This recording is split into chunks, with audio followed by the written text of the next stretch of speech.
1990 সালে বাবার পকেট থেকে যখন টাকা চুরি হতো। আরে আমার এই জামার পকেটেই তো একটা 5 টাকার নোট ছিল, কোথায় গেল? নিশ্চয়ই এটা চিন্টুর কাজ। এই চিন্টু, আমার এই জামার পকেটে একটা 5 টাকার নোট ছিল, এখন খুঁজে পাচ্ছি না, তুই নিয়েছিস? হ্যাঁ টাকা? কিসের টাকা? কোথায় টাকা? কই, আমি কিছু জানি না তো। আচ্ছা, এইভাবে বললে টাকা বের হবে না। এই চিন্টু, বাড়ির সবাইকে বলে দে তো, আমার ওই 5 টাকাটা যে খুঁজে দিতে পারবে তাকে আমি উপহার হিসাবে 10 টাকা দেবো। হ্যাঁ, তাহলে তোমার লাভটা কি হবে? আরে আমার কোনো লাভ নেই, কিন্তু ওই 5 টাকাটা আমার খুব প্রিয় ছিল, ওই জন্য ওটাকে আমি হারাতে চাই না। ও আচ্ছা বাবা, তুমি কোনো টেনশন করো না, আমি তোমার প্রিয় 5 টাকাটা ঠিক খুঁজে বের করে এনে দেবো, তুমি শুধু আমার উপহারের 10 টাকাটা রেডি রেখো।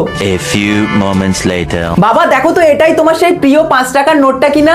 আরে হ্যাঁ, এটাই তো আমার সেই 5 টাকাটা। তার আগে দেখতে চাই আপনি কাকে ভালোবাসেন, সুন্দরী মেয়েটাকে না কলিজার বাবাকে? যারা যারা কলিজার বাবাকে ভালোবাসেন তারা এক্ষুনি চ্যানেলটা সাবস্ক্রাইব করে একটা শেয়ার করে দিবে, আর কমেন্টে লিখে যাবে আই লাভ বাবা। আর যারা বাবাকে ছাড়া সুন্দরী মেয়েটাকে ভালোবাসে তাদের এগুলো কিছুই করতে হবে না। বাবা তাহলে এবারে আমার উপহারের 10 টাকাটা দাও। ও তোর উপহারের 10 টাকা না? আয় আয় এদিকে আয়, আমার সোনার টুকরো শুয়োরের বাচ্চা, এইদিকে আয়।